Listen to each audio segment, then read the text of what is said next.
Every alpha hears the voice of their wolf by the time they turn 16. It is the bond that defines their kind.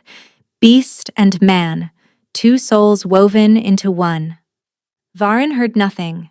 For 11 years he had ruled the kingdom of Valdros with an iron fist, feared by every alpha from the frozen north to the scorched south. They called him the Silent Storm. They whispered that his dominance was so absolute, even his wolf dared not speak. They were wrong. The truth was far more shameful. His wolf had never spoken. Not once. Not a whisper, not a growl, not even in dreams. Where other alphas felt a beast prowling beneath their skin, Varen felt only cold emptiness.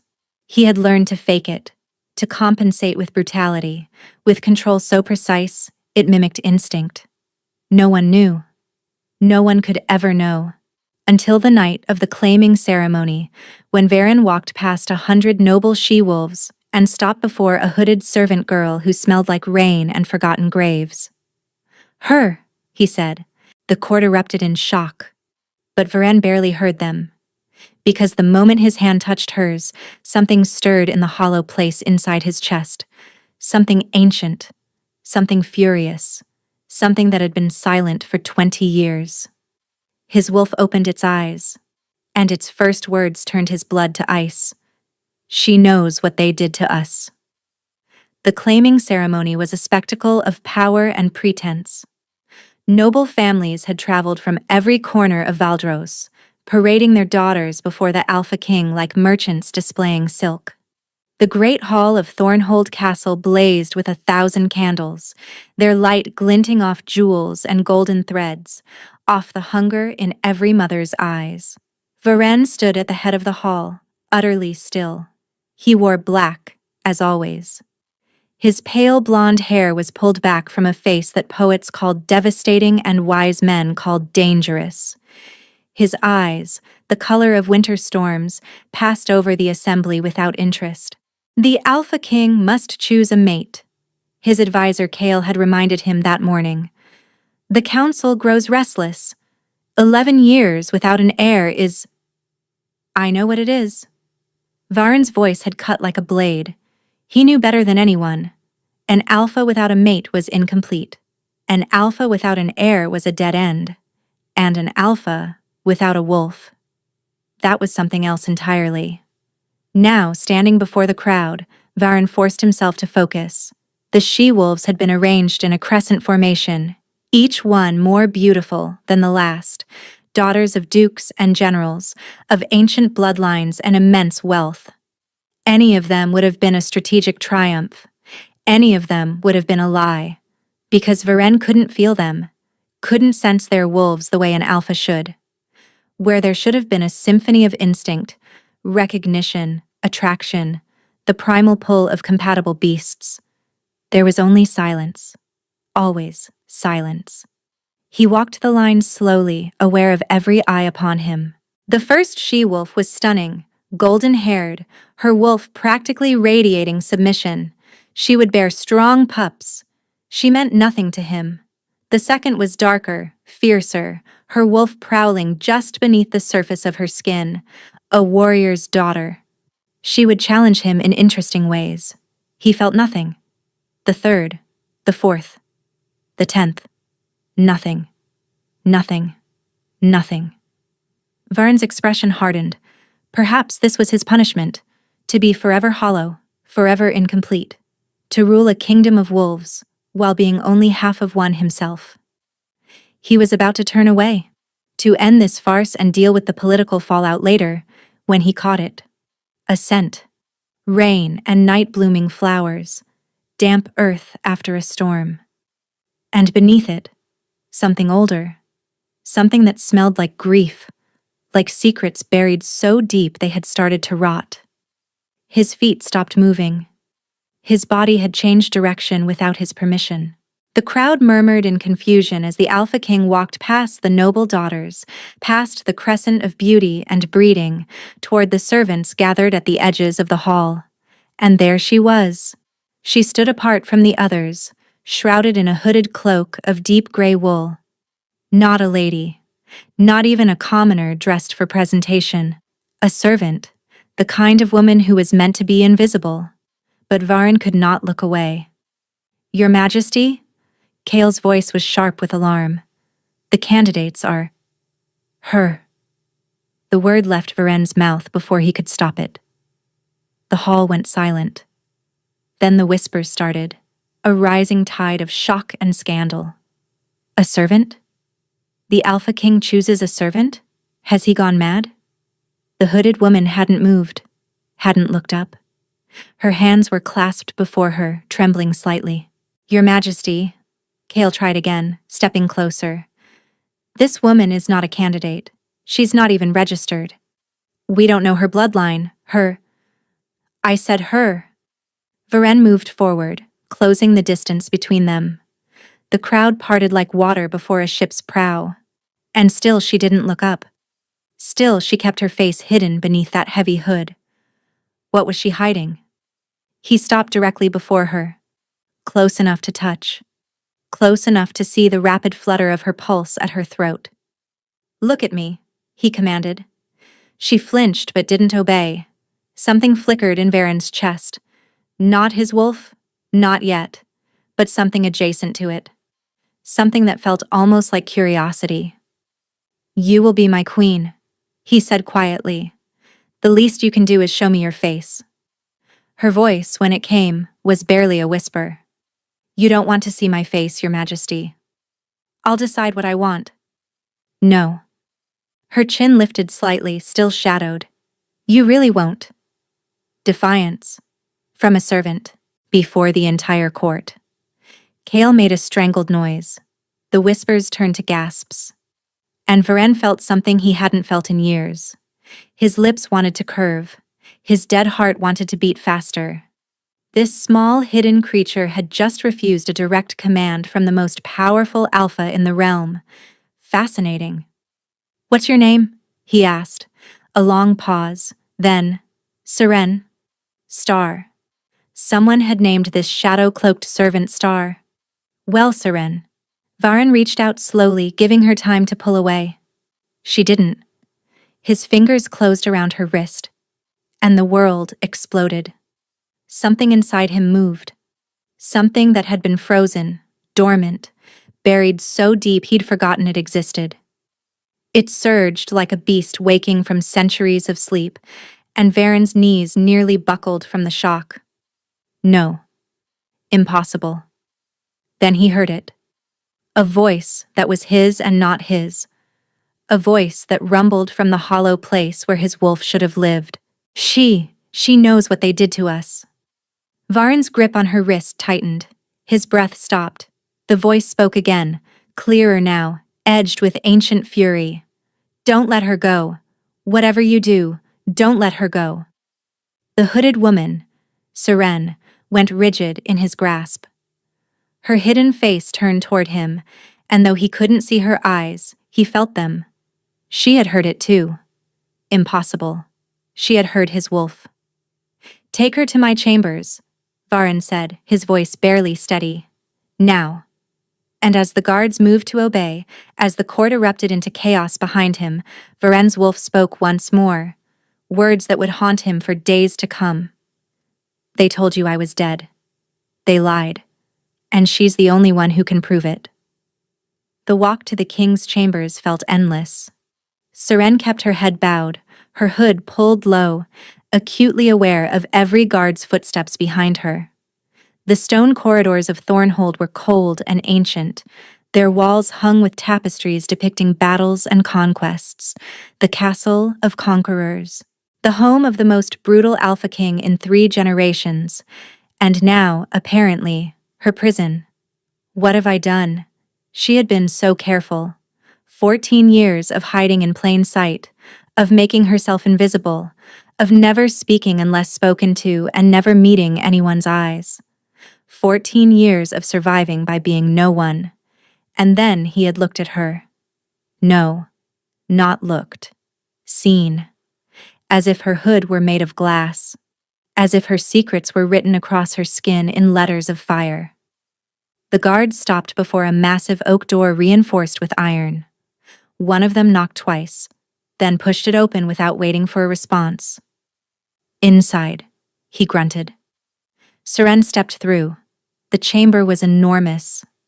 A receiving room, she realized, not a bedroom. Tall windows overlooked the moonlit mountains. A fire crackled in a hearth large enough to stand in. Bookshelves lined one wall. Weapons lined another. And there, silhouetted against the window, stood Varen. He had removed his formal jacket. The white shirt beneath was unlaced at the throat, revealing the hard planes of his collarbone. In the firelight, his pale hair looked almost silver, and his eyes. They were watching her with an intensity that made her insides twist. "Leave us," he said to the guards. The door closed. The lock clicked. Seren's pulse raced. "Take off your hood." "No." The word escaped before she could stop it. Defiance again. Stupid, stupid, stupid. She braced herself for violence, for the explosion of alpha rage that had killed lesser wolves for lesser offenses. But Varen didn't move. He simply tilted his head, studying her like a puzzle he intended to solve. "You're not afraid of me," he said slowly. It wasn't a question. "I'm terrified of you," Seren corrected quietly. "But there are things I fear more than death." "Such as? Being seen, being known, being found by the people who destroyed my family. That's my concern," she said instead. "Not yours." A long silence. The fire crackled. Seren counted her heartbeats. 1, 2, 3, 4. "You heard it," Varen said finally. Her blood went cold. "Heard what?" "Don't." His voice sharpened. "Don't lie to me. I felt your pulse jump when it spoke. You heard my wolf. Deny it. Deny everything. Run if you have to." But her feet wouldn't move. And her voice, traitor that it was, whispered, "Yes." Varen crossed the room in 3 strides. He stopped inches from her, close enough that she could feel the chill radiating from his body. Except there wasn't heat. There was cold. Unnatural cold, as if winter lived beneath his skin. "How?" he demanded. "My wolf has been silent for 20 years. No one has ever heard it. I have never heard it. But you." He stopped, his jaw clenching. "What are you?" Seren's hands trembled beneath her cloak. She should lie. She should protect herself. But the wolf's voice was still echoing in her head. "She knows what they did to us." And something about those words cracked open a door she had sealed shut long ago. "I hear wolves that shouldn't speak," she admitted quietly. "Wolves that have been silenced, bound, broken." She took a shaking breath. "I've been able to hear them since I was a child. It's why my family was—" She stopped herself. Too much. Too fast. "Was what?" Varen pressed. "Destroyed." The word hung between them like smoke. For a long moment, neither of them moved. Then Varen took a step back. His expression was unreadable, but something in his scent shifted. Not softer exactly, but less predatory. "I will make you a bargain," he said. Seren's eyes narrowed beneath her hood. "What kind of bargain?" "You will become my queen. You will give me heirs to secure my succession. In exchange, I will protect you from whoever destroyed your family. I will give you safety, status, resources, everything you need." It was more than she had ever dared hope for. It was also, obviously, a trap. "And in return?" she asked. "Beyond the heirs?" Varen's pale gaze locked onto hers. "You will tell me what was done to my wolf. You will find out who silenced it. And you will help me make them pay." Vengeance. That was the currency he traded in. That was the fire burning behind all that frost. "What if I can't?" Seren challenged. "What if I don't know enough?" "Then you'll learn." He stepped closer again, and this time his hand rose, not to grab, but to hover near her hood. "But first, I need to see what you're hiding." Panic clawed at her throat. "Your Majesty." "I'm not asking what's beneath your hood out of cruelty," he said quietly. I'm asking because my wolf is screaming at me that you're the key to everything, and I need to understand why. His wolf was screaming at him. Seren felt the blood drain from her face. Because that shouldn't be possible. A bound wolf shouldn't have enough strength to communicate with its human half. The binding should have severed that connection completely. Unless the binding was starting to break. If I show you, she said slowly, you won't like what you see. I haven't liked anything in 11 years. I doubt you'll be the exception. A bitter laugh escaped her. You'd be surprised. She reached up with shaking hands, gripped the edge of her hood, and before she could lose her nerve, she pushed it back. The firelight fell across her face, across the delicate features that might have been beautiful once, across the silver eyes that marked her as something other than pure wolf, and across the scar. It ran from her left temple to her jaw, a jagged line of raised tissue that no healer could erase. But that wasn't what made Varen go still. That wasn't what drained the color from his already pale face. It was the mark above the scar. Burned into her forehead like a brand, a broken circle, 2 slashing lines, the ancient symbol of the Voidwalkers, the outlawed wolf-binders who had been hunted to extinction over a century ago. They didn't just destroy my family, Seren whispered, watching his expression shatter. They made me, raised me, trained me. Her voice broke. I was their tool for 12 years before I escaped. I know how wolf binding works, Your Majesty, because I was taught to perform it. She waited for the disgust, the revulsion, the execution order. Instead, Varen's hand slowly rose to his own chest, to the place over his heart where his wolf had been silent for nearly 2 decades. Then you know how to unbind one, he said. It wasn't a question, and the hope in his voice, raw, desperate, barely concealed, was more terrifying than any threat could have been. Maybe, Seren admitted. But if I'm wrong, if I try and fail, she swallowed hard, it could kill you. Varen's lips curved into something that wasn't quite a smile. I've been dying slowly for 20 years, he said. At least this way would be quick. The wedding was announced 3 days later. The court still hadn't recovered from the shock. Whispers followed Seren everywhere, through the corridors she was learning to navigate, through the gardens she walked alone each morning, through the great hall where noble she-wolves glared daggers at her hooded form. The servant queen, the hooded bride, the king's madness given flesh. Seren ignored them all. She had been given chambers adjoining the king's own, a suite of rooms larger than the entire house where she had grown up. The furniture was dark wood and velvet. The bed could have held 6 people. The windows looked out over a forest that seemed to stretch forever. She had also been given attendants. 3 women who had served the previous queen before her death. They were professional and distant. None of them asked about her hood. Varen had issued a decree the morning after their bargain. No one was to request, demand, or attempt to see the future queen's face. The penalty was death. Simple, brutal, effective. He's protecting me, Seren thought, standing before her window as dawnlight crept over the mountains. But why? She knew the obvious answer. She was useful to him, a tool to unbind his wolf, to restore what had been stolen from him. Once that purpose was fulfilled, she would be… what? Discarded? Kept as a symbol? Quietly eliminated? The darker possibility gnawed at her. What if he's planning to use me the same way the Voidwalkers did? A knock at her door shattered the thought. Enter, she called, pulling her hood lower. The door opened to reveal Kael, the king's advisor. He was a lean man with sharp features and sharper eyes, the kind of person who noticed everything and forgot nothing. He had opposed her selection from the first moment. She could smell the distrust on him like perfume. The king requests your presence, Kael said coolly, in the council chamber. For what purpose?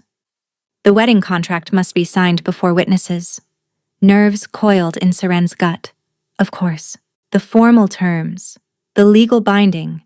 She had agreed to this, to the heirs, the protection, the dangerous bargain. But the reality of it was only now sinking in. She would be his. In the eyes of the law, in the eyes of the kingdom, in every way that mattered. And he will never love you, she reminded herself harshly. This is survival, not romance. Don't forget that. She followed Kale through the castle, memorizing each turn. The council chamber was in the east wing, a cavernous room dominated by a long table of polished oak. Morning light streamed through high windows, illuminating dust motes that danced in the air like tiny spirits. Varen stood at the head of the table. He wore black again, of course. His pale hair was loose today, falling past his shoulders like strands of winter moonlight. His storm-colored eyes found her the moment she entered, tracking her with an intensity that made her skin prickle. But he wasn't alone. Seated around the table were 6 men and 2 women. The High Council, Seren realized. The most powerful nobles in Valdros. They stared at her with varying degrees of hostility, curiosity, and open disdain. Lord Brennick, the eldest counselor, had served as regent during Varen's minority after the old king's death. His weathered face showed nothing, but his scent carried suspicion. And at the far end of the table, separated from the others by deliberate distance, sat a woman Seren recognized instantly, Lady Morrigan Vane. Seren's blood turned to ice. Morrigan was beautiful in the way a poisoned blade was beautiful, gleaming, elegant, deadly. Her dark hair was piled atop her head in an elaborate style, her red gown cut to emphasize her considerable assets. She had been the favorite to become queen before Seren's unexpected selection, but that wasn't why Seren's hands had started to tremble. It was the ring on Morrigan's finger, a simple silver band set with a black stone, the Voidwalker's ring. The same design worn by the masters who had raised Seren. Who had branded her? Who had taught her the forbidden arts before she escaped? She's one of them, or connected to them. Either way, Lady Seren. Varen's voice cut through her spiraling thoughts. Please, sit. She forced her legs to move, forced herself to take the seat indicated, at Varen's right hand, directly across from Morrigan. The older woman's smile was polished and predatory.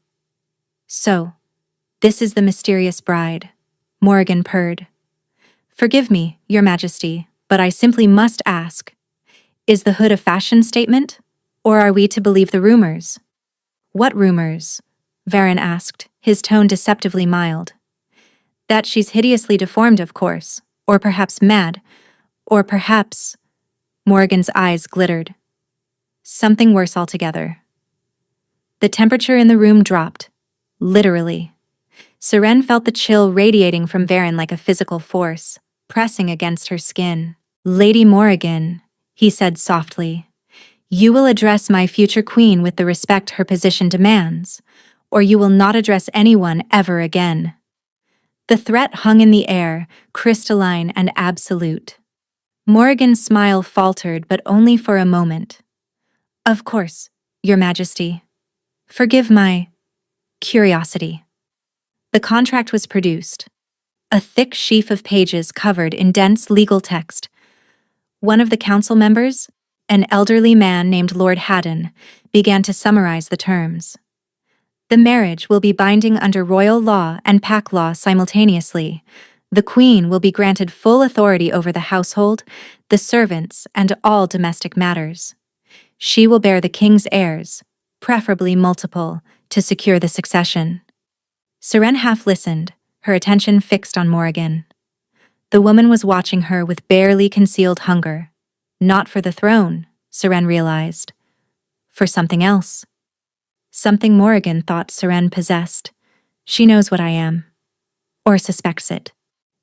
The Queen will not be required to reveal her face to any member of the court, the council, or the kingdom at large. This condition is non-negotiable and will be enforced upon pain of death. A murmur rippled through the council. Several members exchanged glances. Unusual, Lord Haddon noted carefully. Unprecedented, in fact. I didn't ask for your opinion, Varen replied. I asked you to read the contract. Lord Haddon cleared his throat and continued. The terms were harsh but fair. Seren would have protection, status, wealth. She would want for nothing material.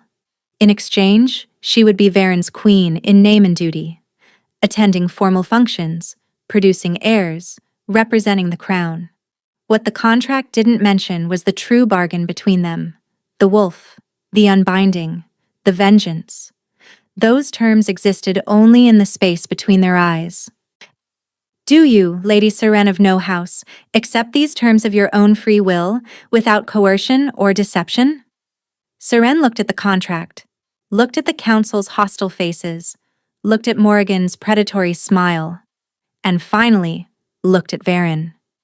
His pale eyes were unreadable. But beneath his scent of winter and iron, she caught something else, something that might have been hope, buried deep. I accept, she said clearly. She signed. Varen signed. The witnesses signed. And when the last quill was set down, Morrigan rose from her seat. Allow me to be the first to congratulate you both, she said smoothly. I'm sure this union will be illuminating. The word hung in the air like a threat. As the council members filed out, Seren watched Morrigan go, watched the sway of her red gown, the glitter of her silver ring, the predatory grace of her movements. She knows something. About the binding, about Varen's wolf. Maybe about who performed it in the first place. You're staring, Varen murmured, suddenly close. Seren flinched. She hadn't heard him approach. His wolf silence extended to his physical movements. Apparently, predator quiet, despite having no predator inside him. Lady Morrigan, she said quietly. The ring she wears. Varen's eyes narrowed. What about it? I've seen that design before. Seren turned to face him fully, her voice dropping to barely a whisper. On the hands of the people who bound my wolf, who branded me, who taught me everything I know. Understanding dawned in Varen's expression, followed immediately by something colder. You think she's connected to the Voidwalkers? I think she might be one. Seren hesitated, then added, and if I'm right, Your Majesty, then she might be the one who bound your wolf in the first place. Varen went absolutely still. His scent didn't change. His features turned stony, but the temperature around him plummeted so sharply that Seren's breath fogged in the air between them. When he finally spoke, his voice was soft as snowfall and twice as deadly. Then I suggest you find out, quickly. He turned and walked away, leaving Seren alone in the council chamber with the weight of his command pressing down on her shoulders. Find out, he had said. But what she heard was something different. Something his wolf whispered from the hollow place inside his chest, loud enough that even she could catch the edges of it. Find the truth before they silence us both forever. The wedding was held at sundown, when the sky bled crimson and gold over the mountains of Valdros. Seren had expected a modest ceremony, something quiet, befitting a servant bride whom no one wanted. Instead, she found herself standing at the entrance of the great cathedral of Thornhold, its ancient stones carved with the faces of wolves long dead, while 1,000 witnesses waited inside. He's making a statement, she realized, daring anyone to challenge his choice. The gown they had dressed her in was silver white, fitted close to her body before flaring at the waist into cascading layers of silk. A masterpiece of craftsmanship.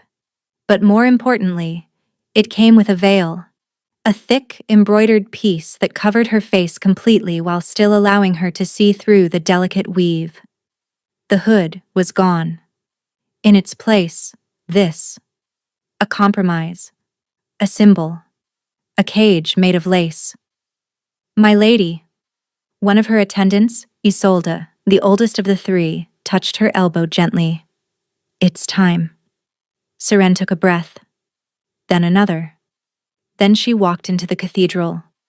The noise hit her first, the rustle of silk, the whispered speculation, the sharp intake of breath as every head turned to watch her approach.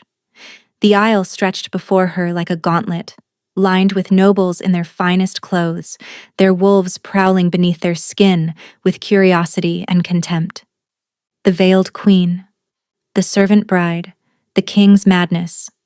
She heard it all, felt it all, and kept walking. At the altar, Varin waited. He was dressed in black velvet trimmed with silver, his pale hair braided back from his face in the warrior style of old Valdros. In the dying light that streamed through the stained glass windows, he looked like something from a legend, beautiful and terrible and utterly untouchable. But his eyes found hers through the veil, and in them she saw something unexpected. Uncertainty. He's as afraid as I am, Seren realized. He's just better at hiding it. The priest began to speak, ancient words in the old tongue, invoking the bond between wolf and wolf, between Alpha and Omega, between king and queen. Seren barely heard them. She was too aware of Varin standing beside her, of the chill that radiated from his body, of his wolf stirring restlessly in that hollow place inside his chest. It had grown stronger in the 3 days since the contract signing. She could feel it more clearly now. Not words, but impressions, flashes of emotion that didn't belong to her. Hunger, rage, and beneath it all, a grief so profound it made her want to weep. What did they do to you? She thought. What did they take? The rings, the priest announced. A servant approached bearing a velvet cushion. 2 rings rested upon it, simple bands of white gold, unadorned except for a single black stone set into each. Dread pooled in Seren's chest. Black stones, like Morrigan's ring, like the rings worn by Voidwalker masters. Her eyes flew to Varin's face. He had noticed too. She could see it in the slight tightening of his jaw, the flicker of cold fury in his winter gaze. But he said nothing. Simply took the smaller ring and reached for her hand. His fingers were frost against her skin. With this ring, he said, his voice carrying through the cathedral, I claim you as mine, my queen, my partner, my equal in all things. The words were traditional, but the way he said them, low, deliberate, almost challenging, made them feel like something else entirely. A promise, a threat, a vow that had nothing to do with love and everything to do with possession. He slid the ring onto her finger. The black stone pulsed once, a heartbeat of cold darkness, and Seren felt something lock into place. A connection, a tether, something binding her to him in ways the ceremony alone could never accomplish. The rings, she realized with dawning horror. They're not just symbols, they're anchors. Anchors originally designed to strengthen bindings. But perhaps, if she could manipulate the connection, they could become something else entirely. Her hands trembled as she took the larger ring. With this ring, she managed, her voice steadier than she felt. I claim you as mine, my king, my partner, my equal in all things. She slid it onto his finger. Another pulse, another lock clicking shut, and in the hollow place inside Varen's chest, his wolf howled. The sound ripped through Seren's mind like lightning, raw, agonized, and triumphant all at once. She gasped, swaying on her feet. Varen's hand shot out to steady her, his grip bruising. What was that? He breathed, so quietly only she could hear. The rings, she whispered back. They're doing something, connecting us. Or connecting to your wolf, I'm not. The blessing, the priest interrupted, oblivious to their exchange. Your Majesty, you may now seal your union before the eyes of gods and wolves alike. The kiss? Of course, the ceremonial kiss that would complete the bond. The crowd leaned forward, 1,000 pairs of eyes fixed on the veiled bride, waiting to see if the Alpha King would finally reveal her face. Varin turned to her fully. His hand rose, not to her veil, but to her jaw, cupping it through the delicate fabric. His thumb traced her cheekbone, her lower lip mapping the shape of her face without exposing it. "I will honor your wish," he murmured, too quietly for anyone else to hear. "Always." Then he leaned down and pressed his lips to her forehead, just above where her brand was hidden. The crowd erupted. Not in cheers. In confusion. Outrage. Scandal. The king had not kissed his bride properly, had not lifted her veil, had not claimed her the way an alpha should claim his mate. But Seren stood frozen, her skin burning where his cold lips had touched. He knew. He knew exactly where the brand was, and he kissed it anyway. As if it didn't matter. As if she mattered more. "Your Majesty," the priest sputtered, clearly uncertain how to proceed. The traditional is complete," Varen interrupted coolly. "My queen and I will retire now." He took her hand, still icy, but somehow steadying, and led her back down the aisle. The whispers followed them like a tide. The stares burned like brands. But all Seren could think about was the howl still echoing in her mind, and the 3 words his wolf had screamed the moment those rings connected. "Finally, she's ours." The king's chambers were frigid. Not metaphorically, literally cold, as if winter had taken up permanent residence within the stone walls. Frost crept along the edges of the windows. The fire in the massive hearth seemed to shrink away from the chill, its flames weak and flickering. Seren stood just inside the door, her veil removed now that they were alone, and her silver eyes taking in every detail. The enormous bed with its dark curtains, the weapons mounted on the walls, the complete absence of anything personal. No portraits, no mementos, no evidence that anyone actually lived here. A tomb for a man who wasn't quite dead. "You're shivering," Varen observed. He stood by the window, still in his wedding clothes, his back to her. "It's freezing." "I know." A pause. "I'll have them bring more blankets. And furs. I don't feel the cold the way others do." Because his wolf was bound. Because whatever had been done to him had turned his inner fire to ice. Seren wrapped her arms around herself. "The rings," she said. "We need to talk about the rings. Tomorrow." Varen turned to face her, and in the dim light he looked exhausted. The harsh lines of his face seemed sharper, his skin paler than usual. "Tonight we have other obligations. The consummation, the final seal on their union." Apprehension knotted in Seren's belly. She had known this was coming, had agreed to it in the contract, understood it as part of the bargain.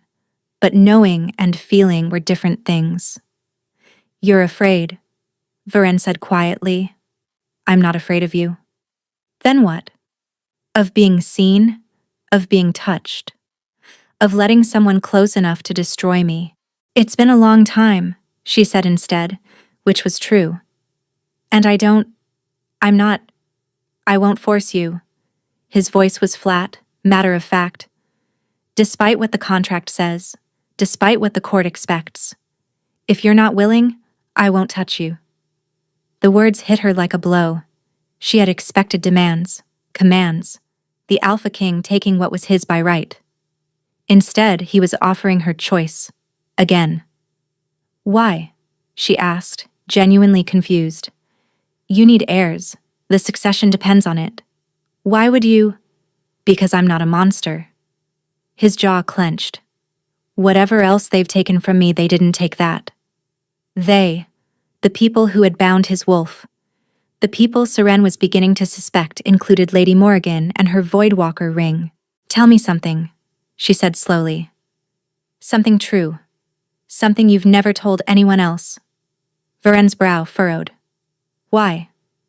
"Because if we're going to do this, the heirs, the marriage, the unbinding, I need to trust you. And right now I don't." Silence stretched between them. The fire crackled weakly. Frost continued its slow creep across the glass. Then Varen spoke. "I was 7 when they bound my wolf." The air left Seren's lungs. "I don't remember much. Just pain. Cold." the feeling of something being ripped out of me and locked away where I couldn't reach it. His voice was distant, almost clinical, as if he were reciting someone else's history.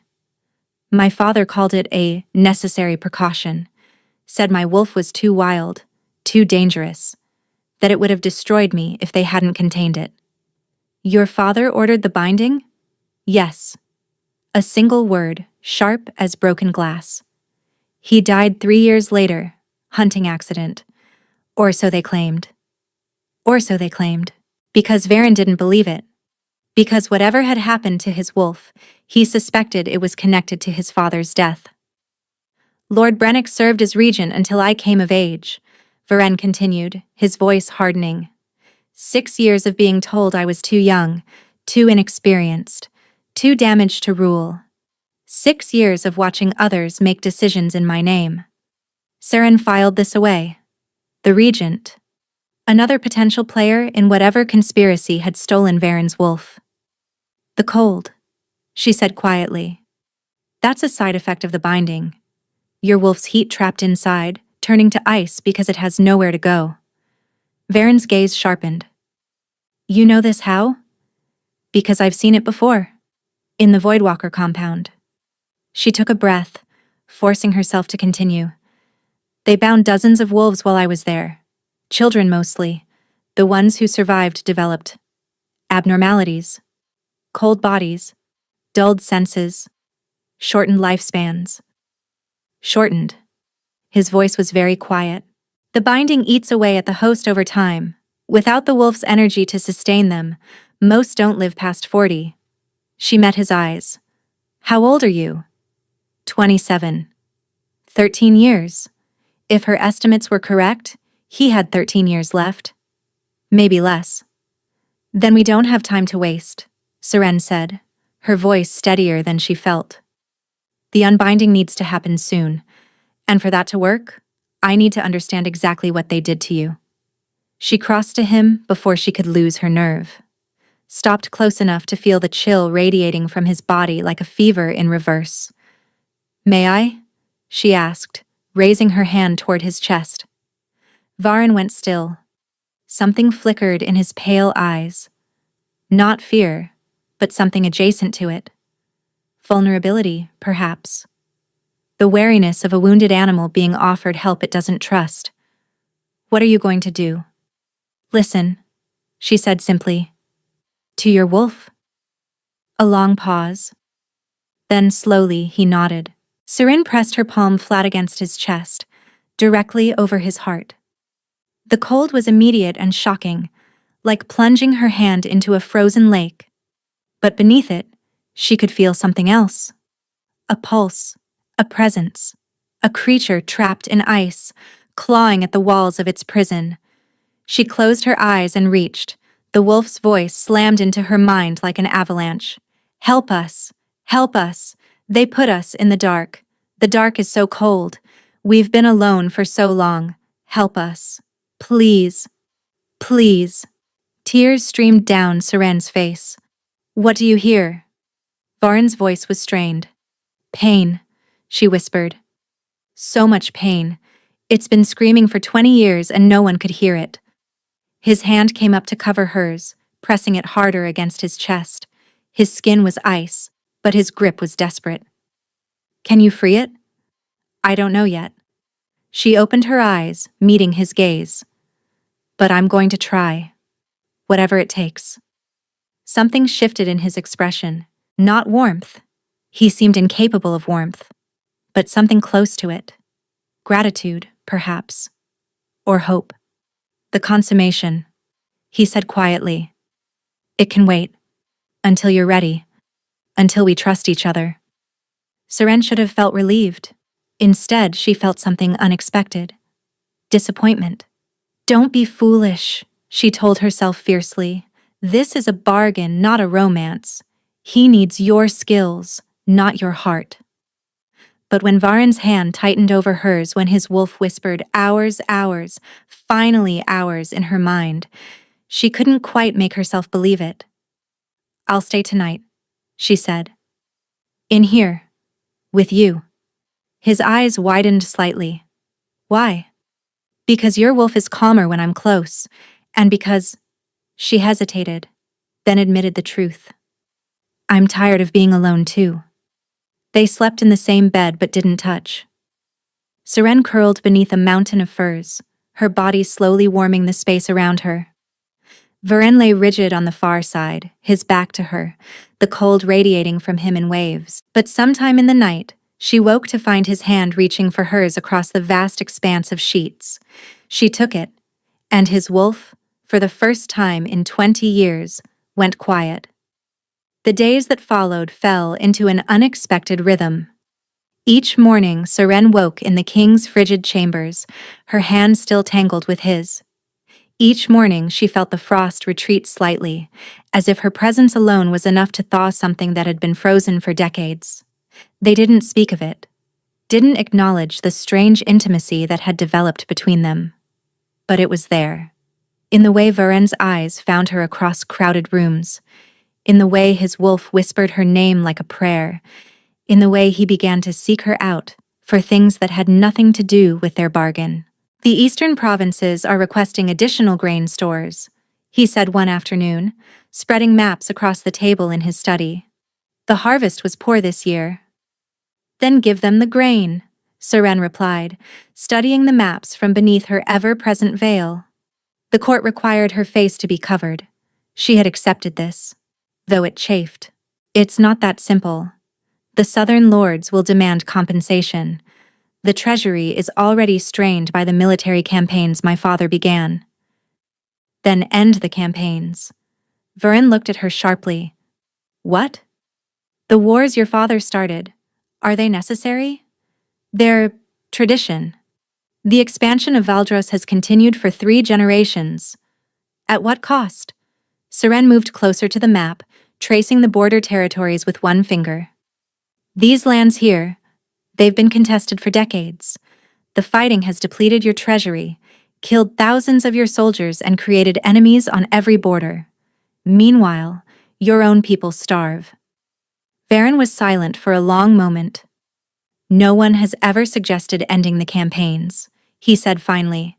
Then perhaps no one has been paying attention to what matters. Their eyes met. Something passed between them. Not agreement exactly, but recognition. Understanding. You're not what I expected, Varen admitted. Neither are you. He almost smiled. Almost? The expression flickered across his face and vanished like sunlight through clouds. But Seren saw it, and her heart did something complicated in her chest. Stop, she told herself. This isn't real. This is strategy. Survival. But every night, when they lay side by side in the darkness, when his cold hand found her warm one, when his wolf sang quiet songs of contentment in her mind, it became harder to remember that.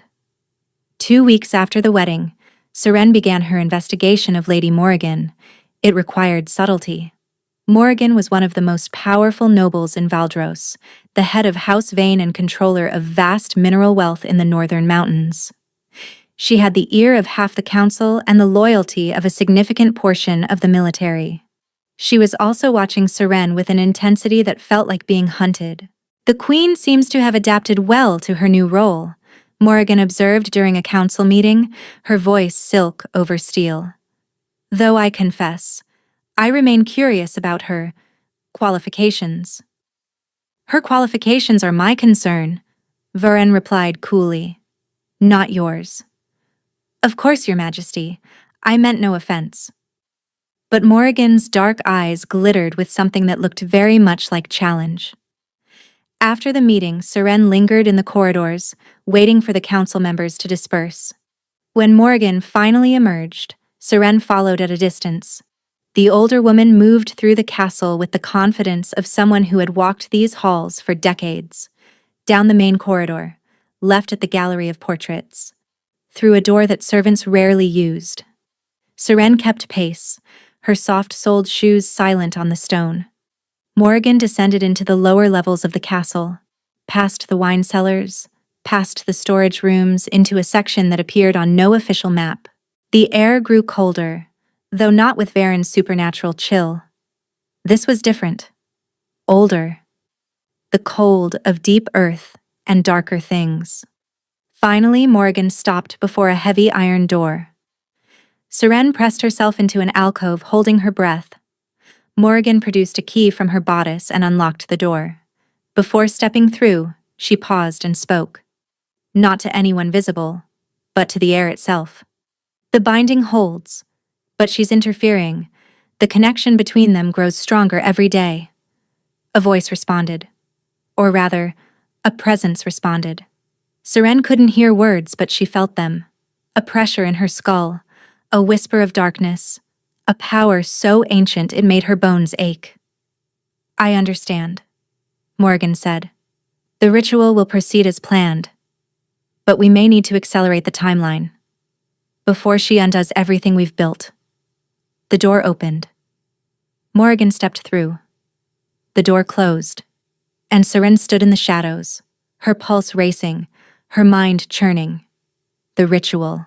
They're planning something. Something connected to Varen's binding. She needed to know more, needed to get through that door, see what lay beyond. But not tonight. Tonight, she had learned enough. She told Varen everything. They sat in his study, the fire built higher than usual at her request, the door locked and warded against eavesdroppers.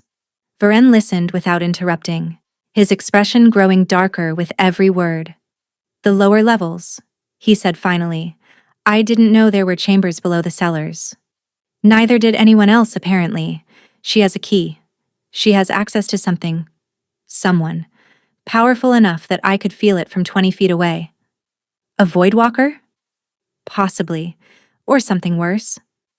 Seren leaned forward. She mentioned a ritual, and she said I was interfering, that our connection is growing stronger.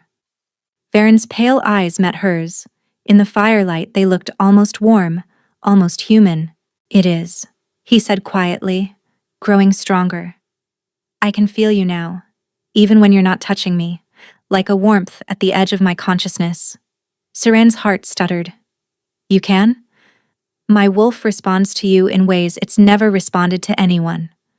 When you're close, the ice recedes, just slightly, but enough to notice. She didn't know what to say to that, didn't know what to feel. This is the unbinding working, she told herself.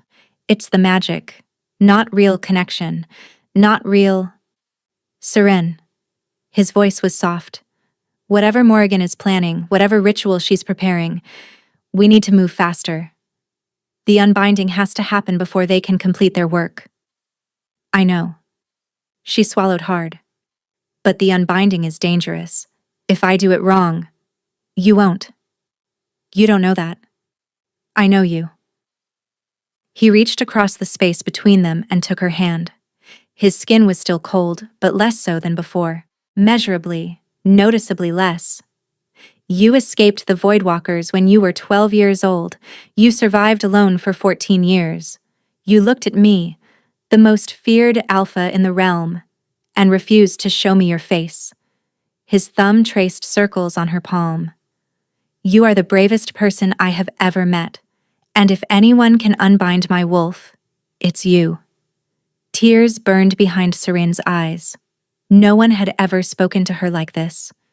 No one had ever looked at her with such complete, unwavering faith. What if I fail? She whispered. Then we fail together.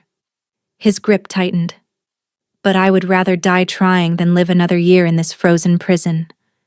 His wolf echoed the sentiment, a howl of agreement that resonated through her bones. Free us. Even if it kills us, free us. Inside her own chest, Serene's wolf stirred in response, the beast she had suppressed for 14 years, ever since escaping the Voidwalkers. They had trained her to silence it, to treat it as a tool rather than a partner. But feeling the echo of Varen's wolf through their strange connection, feeling the bond that had formed between them, her wolf wanted out. Seren made her decision. 3 days, she said. I need 3 days to prepare, to study the binding patterns, to gather the materials, and then... And then? She met his eyes, her silver gaze steady despite the fear clawing at her chest. And then, we either break the chains that hold you, or we both die trying. Varen's lips curved, not quite a smile, but closer than she'd ever seen. Together, he said. Together, she agreed. And in the space between their joined hands, his wolf spoke 3 words that changed everything. I love her. Varen went rigid. His eyes widened. His grip on her hand turned crushing. What? Seren breathed. What's wrong? But he was already pulling away, his expression shuddering, ice flooding back into his gaze. Nothing, he said. It's nothing. He was lying. She knew he was lying. But before she could press, before she could demand the truth, a servant burst through the door. Your Majesty, the northern watchtowers, they've been attacked. Lady Morrigan's forces are moving toward the castle. Varen was on his feet in an instant, all traces of vulnerability gone, replaced by the cold, brutal efficiency of the Alpha King. How many? Thousands, sire, and they're not alone. The servant's face was pale with terror. They've brought something with them. Something that screams. Seren felt the blood drain from her face. She knew what screamed like that. She had heard it in her nightmares for 14 years. A void beast, a creature born from the agony of bound wolves, twisted into something monstrous by Voidwalker magic. And Morrigan had just unleashed it on the kingdom. The castle erupted into chaos. Servants fled through corridors. Soldiers scrambled for weapons. The distant sound of screaming, not human, not wolf. Something between, and worse than both, echoed off the ancient stones of Thornhold. Seren ran alongside Varen, her veil abandoned, her branded forehead exposed to anyone who cared to look. No one did. They were too busy trying to survive. The watchtowers fell in minutes, Cale reported, matching their pace. His face was ashen. Whatever that thing is, our weapons don't touch it. It's a void beast, Seren said grimly, created from bound wolves who were pushed past the breaking point. Their pain becomes power. Their rage becomes form. Varen's gaze turned lethal. How do we kill it? You don't. Not with conventional weapons. She grabbed his arm, forcing him to stop. Varen, listen to me. The only thing that can destroy a void beast is the opposite of what created it. Unbound power. A wolf set free. Understanding dawned in his storm-colored eyes. My wolf. If we unbind it now, tonight, you might be the only thing standing between that creature and the total destruction of your kingdom. Might? The unbinding could kill you. The beast could kill you. Morrigan's forces could kill you. Seren's voice wavered. But doing nothing will kill everyone else. The screaming grew louder, closer. Varen looked toward the sound, then back at her. His expression was carved from ice, but his eyes burned with something she had never seen there before. Then we do it now, he said. The unbinding. Whatever it takes. Varen, you said you needed 3 days. You have 3 minutes. He took her face in his cold hands, his grip fierce. I trust you. My wolf trusts you. Now do it. There was no time for preparation. No time for proper ritual or careful calibration. There was only Seren, Varen, and the frozen creature howling inside his chest. She placed both hands over his heart, and she reached. The binding was worse than anything she had imagined. In her mind's eye, she saw it. Chains of black ice wrapped around a massive wolf, a creature of silver and shadow that should have been magnificent, but had been reduced to something skeletal, something starving. The chains pierced its flesh, hooked into its bones, froze its blood in its veins. And they were old, so old that they had become part of the wolf itself, inextricable from its very essence. Help us, the wolf whimpered. Please. It hurts. It's always hurt. Seren's heart shattered. I'm here, she whispered, both aloud and in that inner space. I'm going to get you out. But it's going to hurt more before it gets better. Do you understand? Yes, we understand.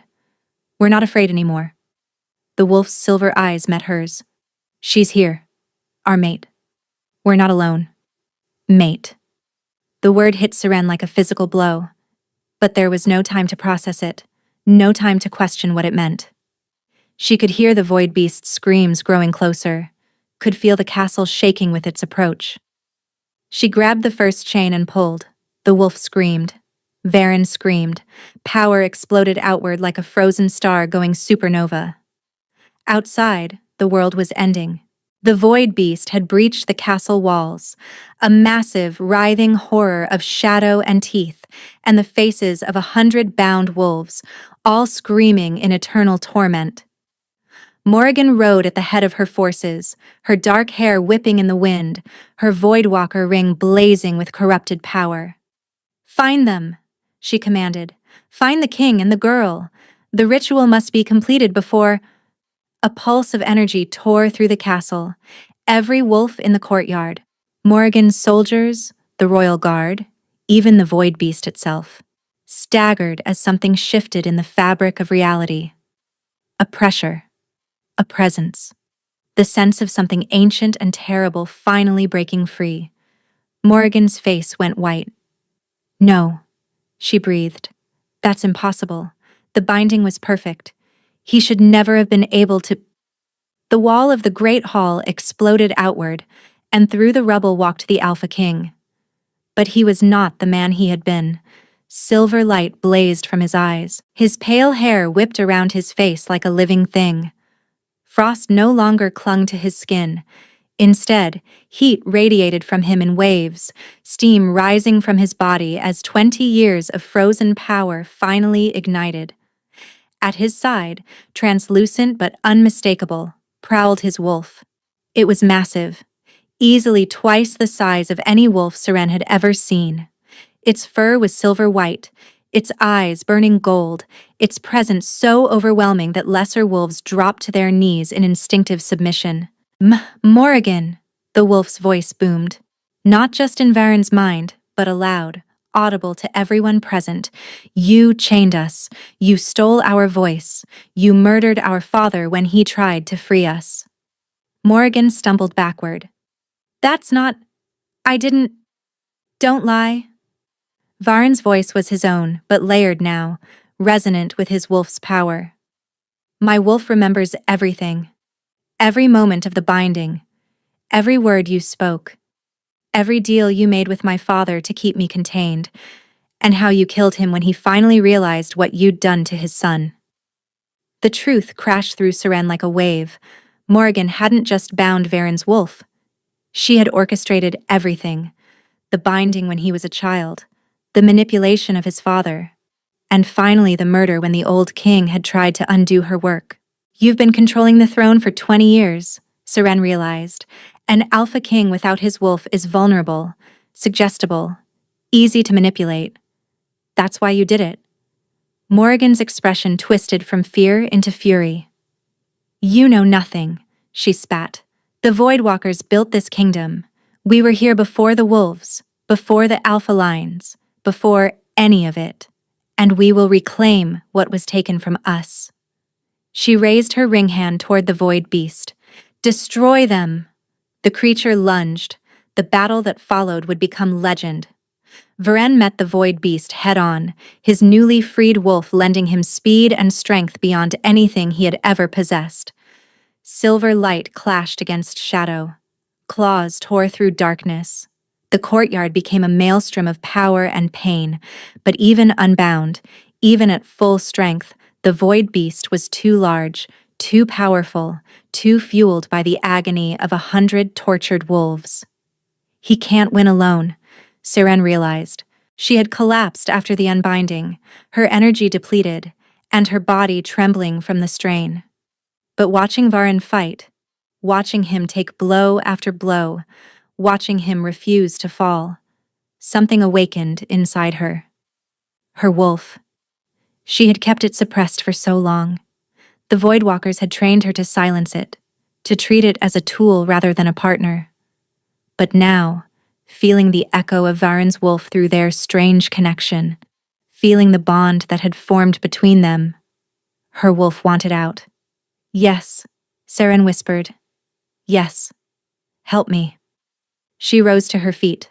Power flooded through her.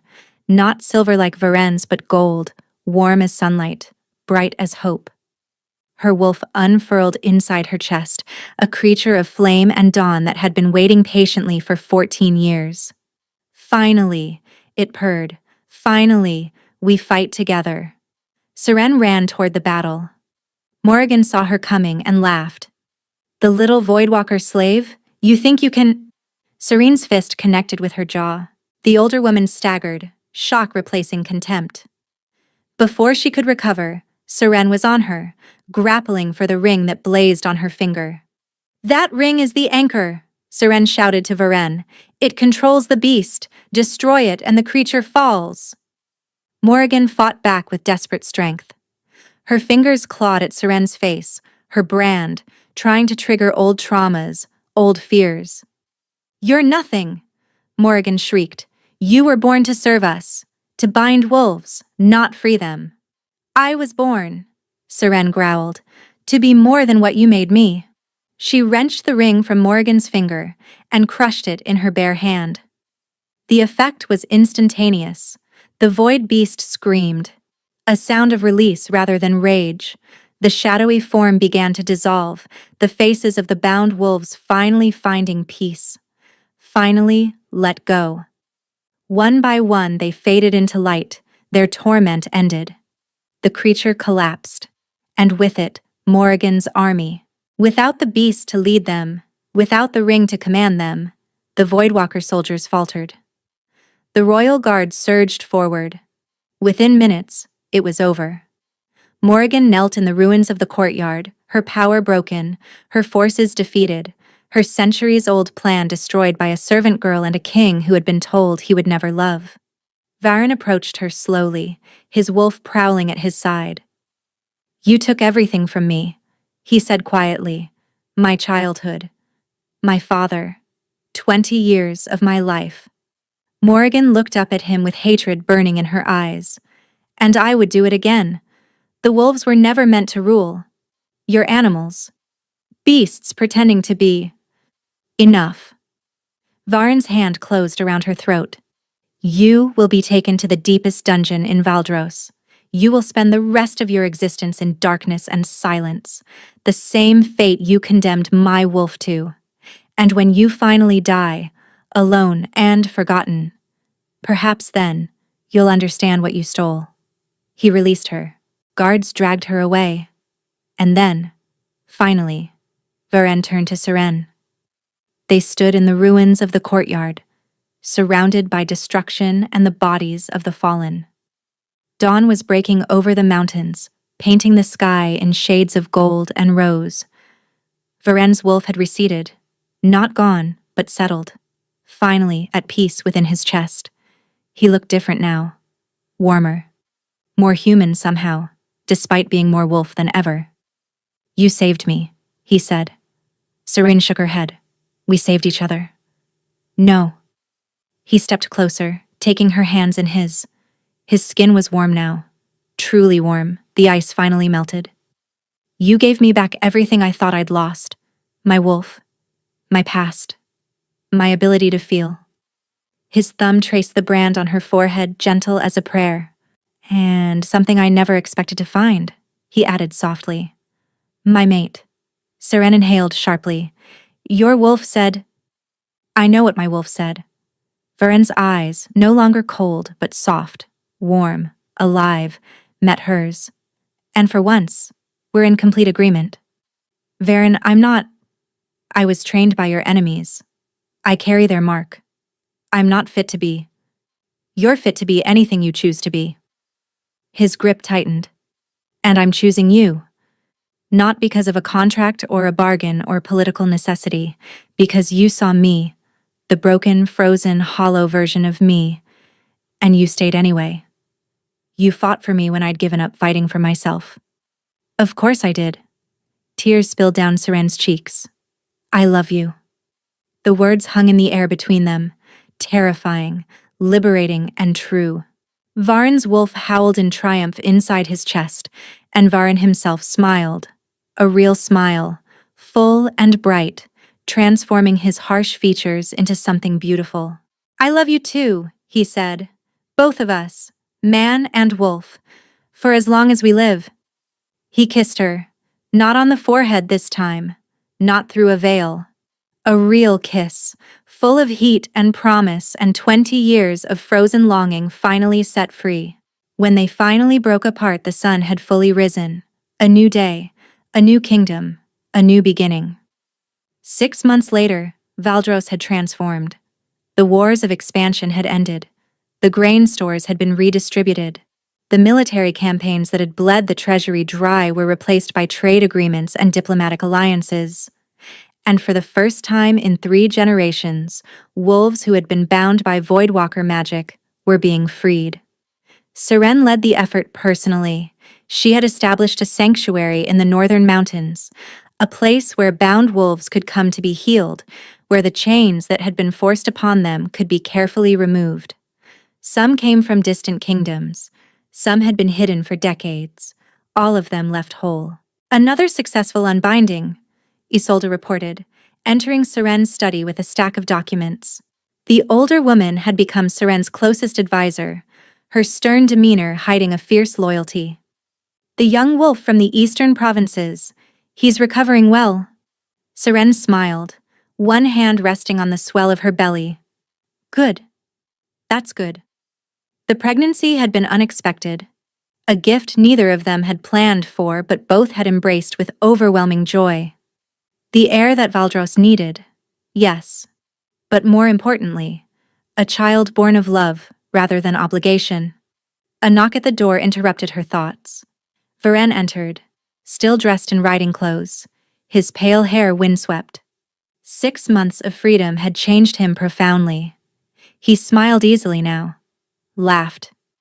His wolf was a constant presence, not overwhelming, but comfortable, like a limb he had finally learned to use. "The delegation from the Western Kingdoms has arrived," he said. "They want to discuss establishing similar sanctuaries in their territories." "Morrigan's influence spread further than we realized," Seren murmured. "It did, but so will the cure." Varen crossed to her, pressing a kiss to her temple before resting his hand beside hers on her belly. "Thanks to you. Thanks to us." His wolf rumbled in agreement, its voice warm and content in the space they now shared. "Our mate," it said. "Our pup. Our pack." The wedding rings they still wore had transformed along with everything else. The black stones, originally designed to strengthen bindings, had become something new when Seren performed the unbinding, conduits of connection rather than chains. They pulsed now with shared warmth, a constant reminder of what they had built together. Seren leaned into Varen's embrace, feeling the heat of him. Real heat. Human heat. No longer the frozen shell of a bound wolf. Through their bond, she felt his love like sunlight, constant and unwavering. "I never thought I'd have this," she admitted. "A home, a family, a purpose. Neither did I." His arms tightened around her.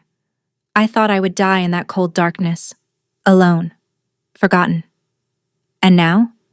He turned her to face him, his storm-colored eyes, warm now, always warm, meeting her silver ones.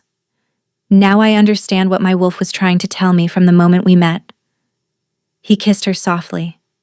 "You weren't just the one who could hear it. You were the one who could free it, free both of us." Seren thought of everything they had survived, the ceremony, the contract, the binding, the battle. 2 broken creatures who had found each other in the darkness and fought their way back to the light. "You thought you were the strongest alpha?" she said with a small smile. "Until my wolf spoke back," he finished, "and told me the truth I'd been too frozen to see." "Which was?" His lips curved. His wolf's voice layered beneath his own, both of them speaking the same words with the same absolute certainty. "That strength isn't about domination or control or never showing weakness. It's about finding someone worth fighting for, and letting them fight for you too." Seren kissed him then, long and slow, feeling their bond pulse between them like a shared heartbeat. Outside, the sun shone over a kingdom finally at peace. Inside, two wolves, one of silver shadow, one of golden flame, curled together in the warmth of a love that had defied everything meant to destroy it. They had entered this marriage as strangers bound by secrets. They emerged from it as mates bound by choice. And in the end, that made all the difference.